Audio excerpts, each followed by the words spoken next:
8 meses, que parece moito tempo, mas apenas há 8 meses, en decembro de 2013, estábamos, desde a miña experiencia persoal en Sevilla, como activista na cidade de Sevilla, encontrámonos nunha situación en parte de desmobilización. As mobilizações que tiñan sido moito fortes no ano anterior, 2012, e mesmo na primeira metade de 2013 se tiñan enfraquecido un pouco. Sobre todo existía tamén un clima de decepción tanto con os movimentos, porque os movimentos se tiñan apagado, se tiñan desmobilizado, nomeadamente as asambleas dos bairros, das vilas do 15M, a maioría delas tiñan desaparecido finalmente, e ese era o caso, por exemplo, na cidade de Sevilla, onde apenas ficaban unha ou dúas a continuar o seu traballo, asambleas que tiñan cargado o peso das mobilizações durante os anos anteriores.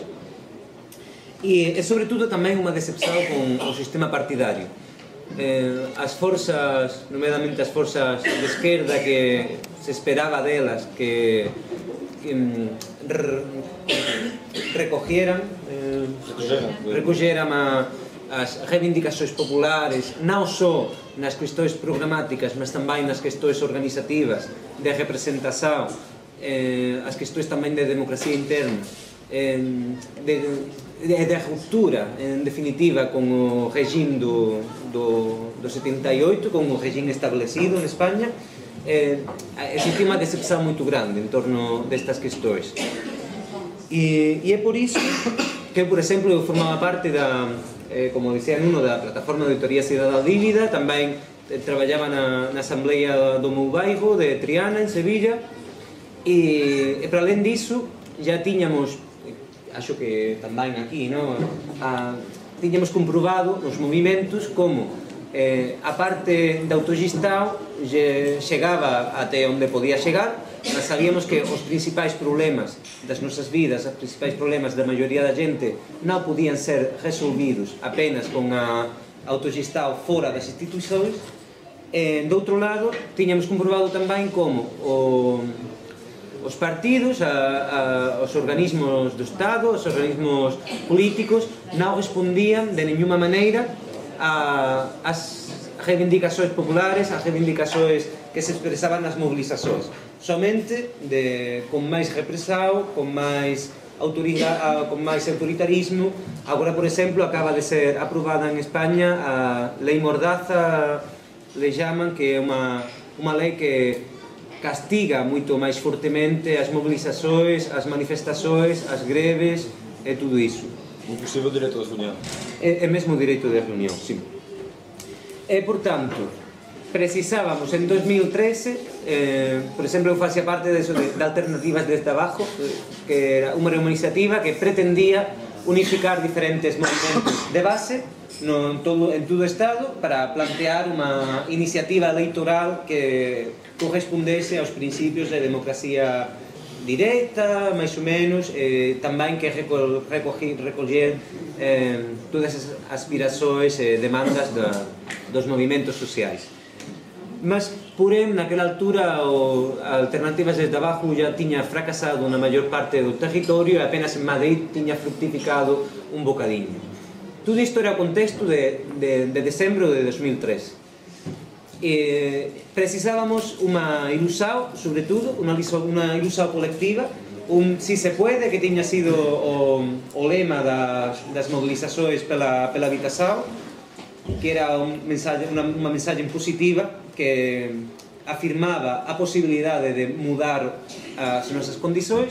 Precisábamos unha ilusão, precisábamos tamén dunha vertebração territorial dos movimentos que non tiñamos, precisábamos tamén dun proxecto común, ou seja, unha vertebração territorial, mas tamén unha vertebração entre as diferentes iniciativas sectoriais, porque naquela altura cada un andaba no seu campo. Os activistas pelo direito á habitação apenas lutaban pela súa causa, os activistas da dívida, moitas veces, pela anulação da dívida, moitas veces non conseguían contactar o resto de mobilizações, e así con tudo. En definitiva, tamén precisábamos de gañar novamente a iniciativa política. Levamos 2-3 anos nos quais sempre facíamos mobilizações en resposta en resposta á última reforma do mercado do traballo, ou en resposta á última reforma da lei de interrupción voluntaria do embarazo, así con tudo, non? E entón chega a noticia, primeiro máis en forma de rumor, e depois máis oficial, de que unha figura mediática vinculada, máis ou menos, vinculada simbólicamente, sobre todo, con todo o ciclo de movilizações desde o 15M, como era a figura de Pablo Iglesias, ofrecíase, juntamente con o seu equipo de confianza do programa La Tuerca, que era o entorno ao qual se viña producindo unha confluencia dos diferentes movimentos sociais e partidos de esquerda do Estado español, planteaban, ofrecíanse para encabezar unha iniciativa electoral. E nese contexto achamos que era unha posibilidade real de cumplir estes objetivos de vertebración territorial, de generar unha ilusión colectiva, de vertebrar tamén os diferentes movimentos en torno a unha estrutura partidaria. E agora vou falar daquelas coisas que me preguntaban, non? E finalmente así foi. Lanzase a iniciativa, e a iniciativa afírmase nos primeiros momentos que va a estruturarse en círculos. Os círculos são asambleas locais do partido, nese sentido non é nada novedoso, nada diferente, mas toman unha lição moito importante do 15M, que é a técnica da replicación espontánea. Ao igual que no 15M ninguén pedía un cartão de militante a ninguén, e todo o mundo podía criar no seu bairro, no seu centro de traballo, na súa cidade, podía juntarse con algúns amigos e criar unha asamblea do 15M. No caso de Podemos fixe da mesma maneira. Foi un grande risco, evidentemente, porque podía ter fracasado, mas adoptouse esta maneira de traballar. A liberdade de crear diferentes círculos voluntariamente, como a única condición de ser comunicado a organización en Madrid, crear unha página en Facebook, de crear un correo electrónico, de comunicalo a organización, a coordinación central, e así saber máis ou menos de cuál eran as forzas das que se disponían en cada territorio. Os círculos como traballaban? Os círculos eran asambleas ao mesmo estilo do 15M. De facto, as primeiras reunións, mesmo agora, cada vez que se crían novos círculos, funcionan a maneira das asambleas populares que acaban de criarse, nas quais todo o mundo quer falar, non se decide nada somente para debatir, para se conocer, e depois, máis ou menos, vou avanzar máis rápido para deixar tempo para as vosas preguntas.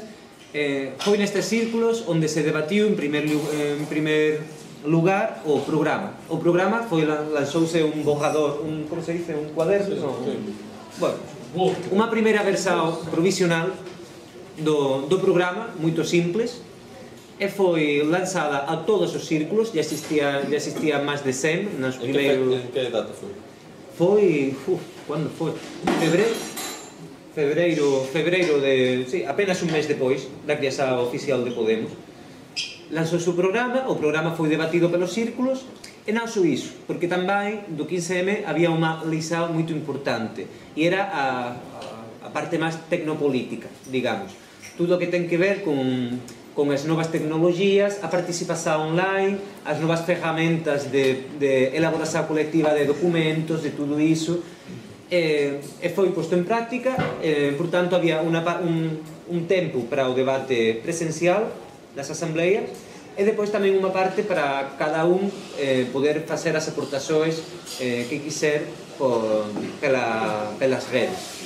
Finalmente, había unha comisión que se encargou de reunir toda esta información e construir con eso un programa definitivo que foi sometido a aprobación geral. A aprobación na cual todo o mundo podía participar, a igual que na elaboración, cualquier persoa residente no Estado español podía participar a través da internet. Non estaba fechado para ninguén, non era preciso enregistrarse, non era preciso darse os datos, non era preciso se afiliar. E da mesma maneira se construíran a partir de entao as listas de concurso. En primeiro lugar as primarias, as eleições internas para elegir aos candidatos ao Parlamento Europeo. Nestas primarias presentáranse máis de 150 persoas. O único requisito era contar con o aval, a autorización dun círculo. Cada círculo podía avalar un máximo de 3 persoas. Por tanto, aquelas persoas que crían aos quais convenceran de presentarse ás eleições tiñan de pasar por unha asamblea presencial, presentar o seu proxecto, a súa candidatura e recibir o aval simplemente para comprobar que era unha persoa real e que tiña boa vontade.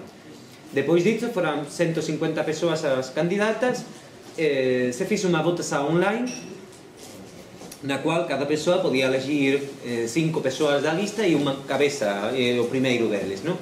E depois de todo este proceso ficou a lista que finalmente chegou ao Parlamento.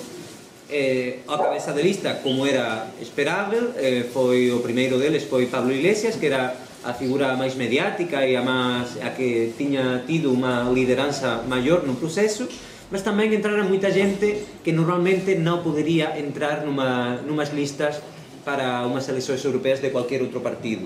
Por exemplo, entraron científicos, a número 2, Teresa Rodríguez, que vino aquí, unha muller activista, joven, foi unha lista en geral moito joven, había científicos, había desempregados, había xente que moraba no estrangeiro porque tiña emigrado, moita xente que normalmente non facía parte das listas. Eso na parte de como se organizou inicialmente Podemos. Depois das eleições foi unha locura, como poden imaginar, porque já había moita xente traballando nos círculos, había máis de 200 círculos en todo o Estado. Mas depois diso comenzáranse a facer asambleas despois das eleições, eran asambleas masivas. Entón foi preciso multiplicar o número de círculos, os círculos das cidades dividilos en diferentes bairros, todo ese proceso.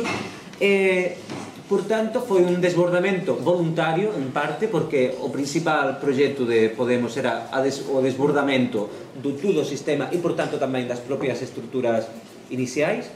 E agora estamos nun proceso constituyente no cual vamos definir as regras que os estatutos, entre aspas, que va a regir no partido.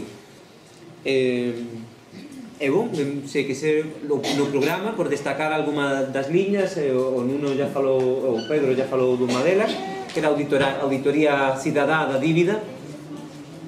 O programa non era unha imposición de Podemos, non era precisamente o rasgo máis característico de Podemos.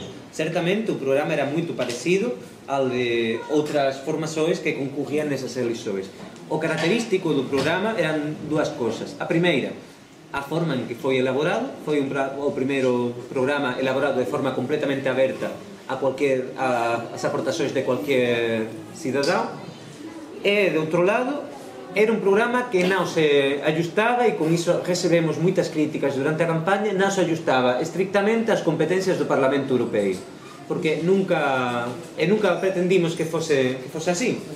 Nós sabíamos que participar nas eleições europeas normalmente non ten moito sentido, porque é unha institución prácticamente vacía para un marco institucional que non nos convence a moitos demasiado, como é a Unión Europea. Mas, porén, sabíamos que era o principio, era o inicio dun ciclo electoral decisivo. E o ciclo electoral 2014-2015 en España ia constituir de eleições europeas primeiro, depois eleições autárquicas, que vai ser en maio, depois, en novembro, eleições generais, eleições ao Parlamento, e no meio tamén eleições para os gobernos regionais, eleições autonómicas. E, por tanto, era a oportunidade de dar a saída para un movimento, unha estrategia de tomar iniciativa, de redefinir completamente o jogo, como dicía o manifesto inicial con aquele que comezou todo, que era o manifesto Mover Ficha. Tratábase de mover ficha para romper o tablero, el tablero, como se diría? Mover ficha para voltear o tablero de jogo. E acho que até agora tomar iniciativa é introducindo un novo jogador no jogo, alterar a forma de jogar do resto de jogadores e poder redefinir en curto, medio prazo, poder redefinir as regras do jogo para terminar con todos os problemas que viñan